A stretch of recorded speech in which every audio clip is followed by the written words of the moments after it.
I love beer, but I don't know much about it. So let's go in the beer country, Belgium. And I'm also a foodie, so let's find the local dishes, but few rules. Rules number 1, let's go there hitchhiking. Rules number 2, no internet assistant, just human assistance. Rules number 3, if I don't respect rules 1, 2, I give €5 to a charity, and you can also give. Now let's discover the beer in Belgium. Never forget your... Ah. Oh là là.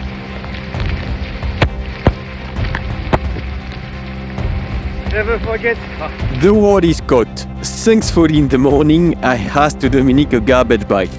It keeps me a bit dry, and I get into the train.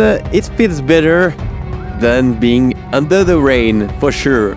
And finally... So I just arrived in Belgium and I'm soaked. Like I'm wet, I'm just like... I forgot the coat. Oh my god. That adventure. So I took the train, I checked Google Maps. I did everything wrong, but I can't like hitchhike with this weather. Like, there is no purpose. Instead of crying, I enjoyed the waffle. They are top 3 of my life.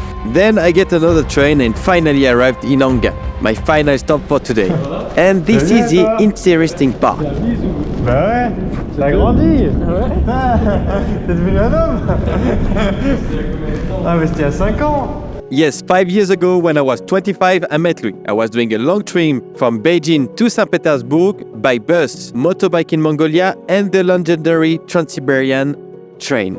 I did a stop in Baikal Lake and met this Belgium guy, Benoît, Jérôme, Damien, and Louis. Together, we rent a car and went in the countryside in the deep Siberia.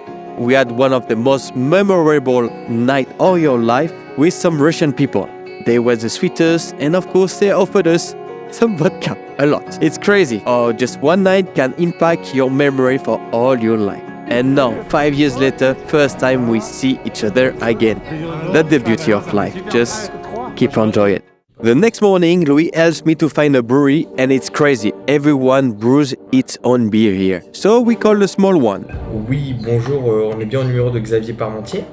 Enfin non, je suis sa compagne. Ah bonjour, en fait je me permets de vous contacter parce que hier on était avec des amis et en fait ils nous ont dit que ça pourrait être intéressant de rencontrer Xavier pour parler de sa bière. Ouais, enfin, en l'occurrence c'est moi qui brasse, donc Ah. on fait ça avec Xavier mais c'est moi qui brasse. Ah génial, je suis pas très loin de chez vous, je voulais savoir si c'était possible de passer et juste de vous rencontrer, de comprendre. C'est compliqué parce qu'en fait c'est un boulot qu'on fait complètement en dehors d'un horaire et moi aujourd'hui je suis à mon vrai travail. Ah, Voilà. pas de soucis. Au revoir. Bonne journée, au revoir. Louis recommends me another brewery and gives me the lift. He has a meeting around there a bit later. So cool to share time and this adventure with him after so many years. I also asked for food recommendation in Brussels and discover that there are 2 types of waffles. La gaufre de Bruxelles, elle est rectangulaire.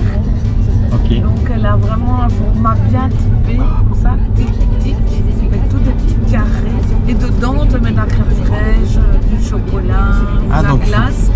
La gaufre de Liège, elle est ronde. La gaufre de Liège, vraiment, elle est moelleuse. Ouais. Et l'autre, elle est dure, elle est croustillante. Elle est croustillante. C'est ouais. Then we arrived at the brewery Dupont without any meeting. Ah, mais c'était ça l'accueil? Ah mais je pense qu'on est au bureau là, faut qu'on aille l'accueil. Bonjour. Excusez-moi, l'accueil pour les particuliers c'est où? C'est au magasin. Ok. Super, merci. Vous voulez le magasin, ça c'est pour... Ah, en fait, je viens de France en stop et je viens découvrir la bière belge et on m'a dit de venir ici. C'est une très bonne idée. Et dans Tu viens d'où en France? de Bordeaux. Ah merde. Et je suis venu. Moi je connais bien, j'ai fait la France ou la brasserie pendant 12 ans. Donc... Et en fait, je viens comme ça et je viens comprendre en fait les produits et là c'est la première bière belge que je viens de découvrir. Il y a le magasin qui est là, mais enfin, ils sont rapatonnés, ils sont au magasin donc ils vont servir les gens. Mais... Ouais, on va demander, on va poser des questions et après peut-être qu'il y aura peut-être quelqu'un qui Ouais, pourra mais là me- ils sont enfin moi Vous êtes disponible? c'est des ouais, moi 5 minutes peut-être, mais plus ça va être compliqué. 5-7 minutes. I'm impressed about the friendliness of the Belgian people. Everything is easy here. Ici c'était une ferme en fait. Effectivement, il date du 18e siècle. Et dans toutes les fermes de la région, en hiver, ils ont commencé à brasser des bières parce qu'ils avaient un peu plus de temps. Ok. Ouais, ils avaient moins de moins de travail. Et ils avaient les matières premières, de l'orge, etc. Donc ils brassaient en hiver pour que la bière soit faite en été. D'où l'origine du mot saison. Saison, c'est un type de bière, comme on dit une blanche, une bière d'abbaye. Et on est vraiment la benchmark en saison. Il y a des saisons dans le monde entier, mais la saison du Pont, c'est la plus connue. Ah, ben j'ai de la chance. Oui, tout à fait. La première bière qui a été brassée ici, c'est en 1844.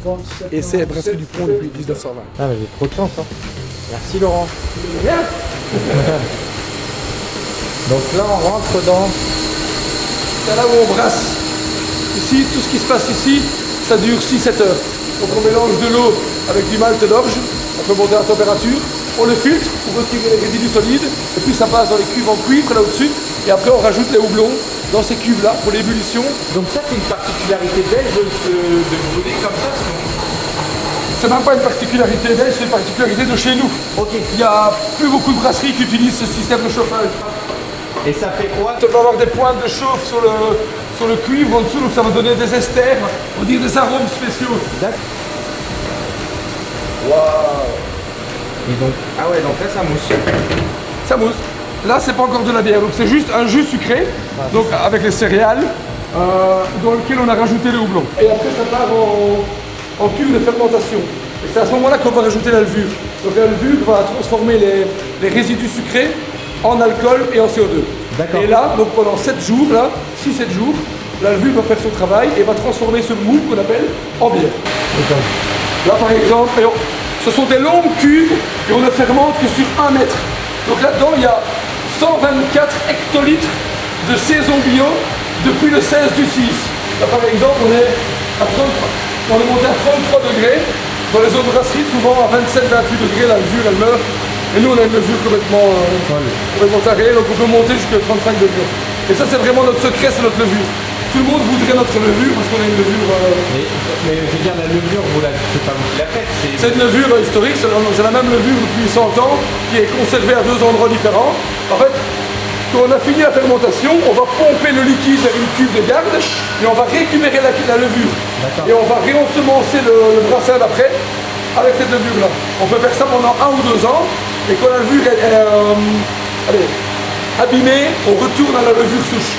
Donc c'est vous qui faites la levure? C'est notre levure, c'est notre problème. D'accord. Ça, ce sont à nouveau des cuves de fermentation. Okay, ben si tu vas en voir une, elle est vide. Ouais, il y a encore des huiles dedans, mais ouais. Oh!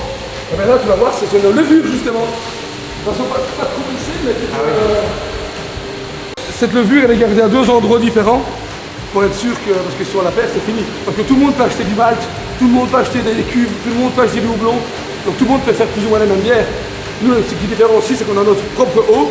On puise notre eau à 80 mètres de profondeur. Et surtout, on a notre levure. C'est quoi ça? Un céréale? C'est la levure? Ça, par contre, pour la levure, tu demanderas à Henri que je vais te présenter après. Ok, super. Henri, chef brasseur. Ah, la levure, c'est un micro-organisme qui s'apparente aux champignons. Oui. Et qui transforme les sucres en alcool, plus CO2, plus arômes. Mais... Et c'est le complexe des arômes qui fait la particularité de nos bières. C'est notre levure, vraiment. Mais comment vous la faites, votre levure, ce champignon? Comment vous ça se fait? À la base, je ne sais pas comment il a été sélectionné, mais nous, on ne fait que faire des récoltes sur les bières que l'on fabrique. C'est un cycle sans fin. On a une souche ici au laboratoire qui est revivifiée 1 à 2 fois par an en fonction des besoins, mais on peut tourner sur 30-40 générations de levure. Donc on brasse, on fermente, et puis on récolte de nouveau une levure et on remet dans d'autres cuves. C'est vraiment que du circuit fermé. Ok. Mais c'est inépuisable, il ne faut pas en produire. Non, on en a même de trop, on en détruit donc. Il faut savoir qu'il y a beaucoup qui essayent d'extraire chimiquement notre levure de bière aux États-Unis par exemple pour faire des bières à la Dupont quoi. Il existe des bières, il est marqué Dupont Stag. Dupont Stag. Ah donc, donc ils achètent vos bières et ils essayent d'extraire la levure depuis la bière. En laboratoire quoi, ils essayent de... Mais ils n'y arrivent pas. Hein. C'est inimitable. Et lui, il fait un commerce parallèle, il revend de temps en temps notre levure. Discrètement, non, je rigole. Du coup...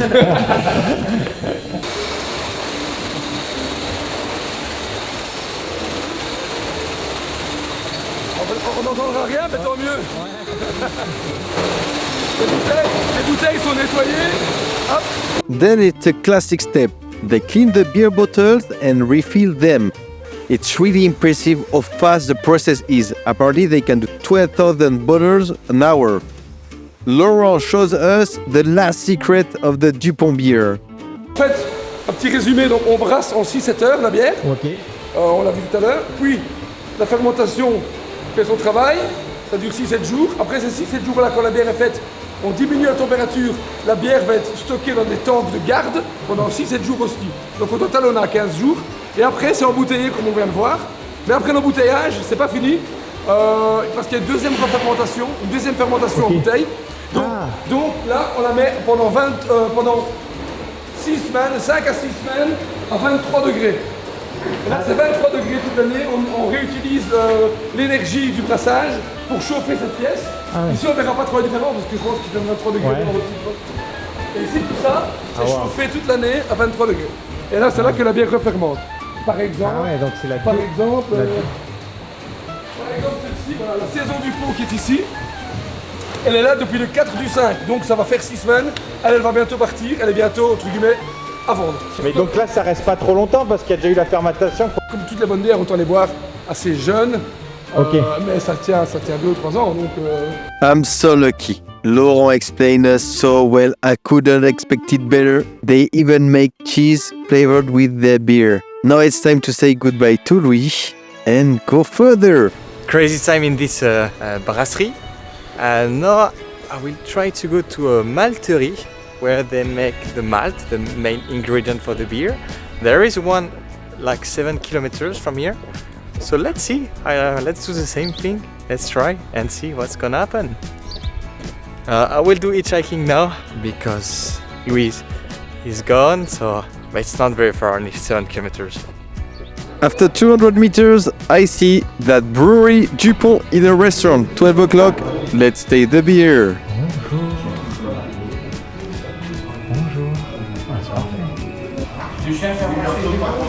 Comment?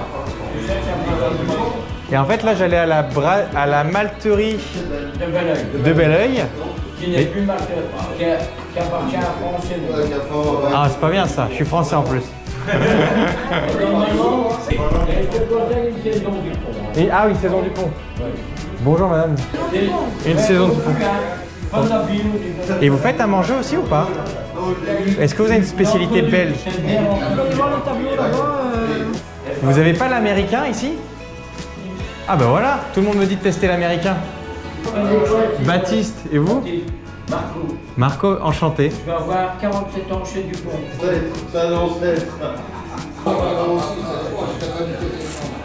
Putain, elle est super bonne la Dupont. Comment elle s'appelle la cuisinière? Sabine, elle est en train de le faire, faut que j'aille le... Sabine, je peux venir voir la préparation? Donc, mais l'américain? L'américain, c'est un steak haché cru. Donc c'est de la viande de bœuf. De bœuf. Mais c'est marrant parce que c'est un peu différent de notre tartare de bœuf. Il est plus haché, je trouve. C'est vrai que le tartare, c'est beaucoup plus épais. Hein. Et donc ensuite, dans l'accompagnement, c'est... Là, t'as plus de carottes râpées. Il y a forcément des frites aussi, j'imagine. Ah oui, des frites et de la mayo. Hein. Ah, d'accord. Ah, donc tu fais la cuisson à la demande. Ah ouais, mais parce que les frites, c'est des sacs de 10 kilos. Donc quand on les ouvre, il faut les passer complètement. Et puis, on les repasse au fur et à mesure. Donc là, tu as déjà fait une pré-cuisson. Voilà.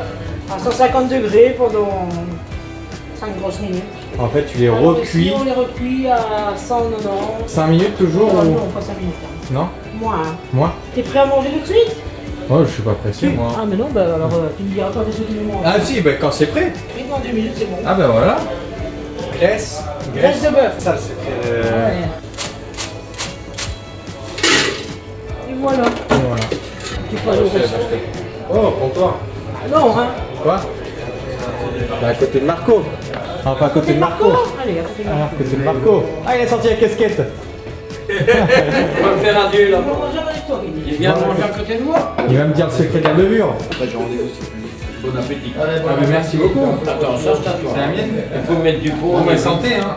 Santé. Mais t'en as pas une deuxième, une casquette moulette? Je te l'aurais bien piqué, hein.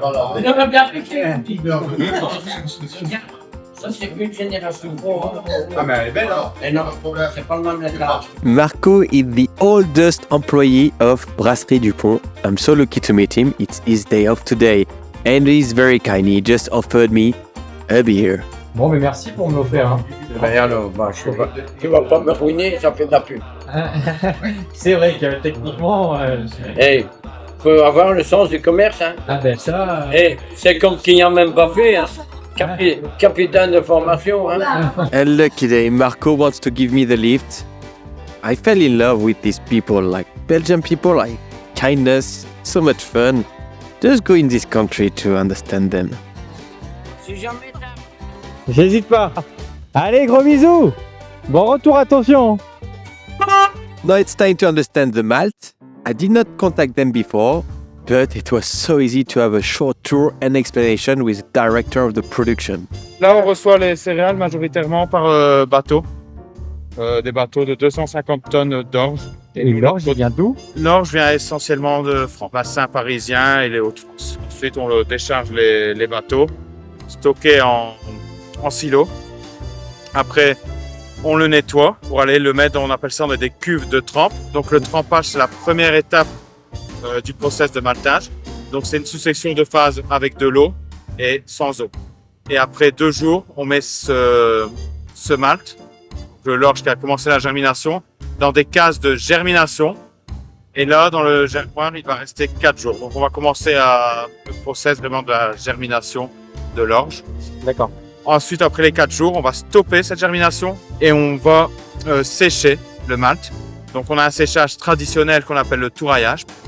Le sécher, et ici c'est vraiment torréfié, donc c'est là qu'on va avoir le caramel. Et alors les maltes plus particuliers, on appelle ça les maltes très foncés.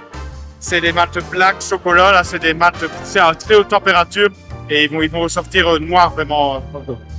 Le seul ajout qu'on fait, c'est de l'eau.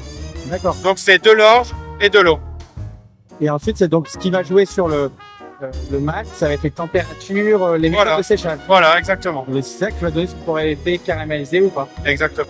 After this clear explanation, time to go back on the road. And to be honest, I already found what I need about the beer. But I want to explore more about some food specialties. So let's go there and let's eat shike. Thanks for watching this episode. If you are here, it probably means that you enjoy it.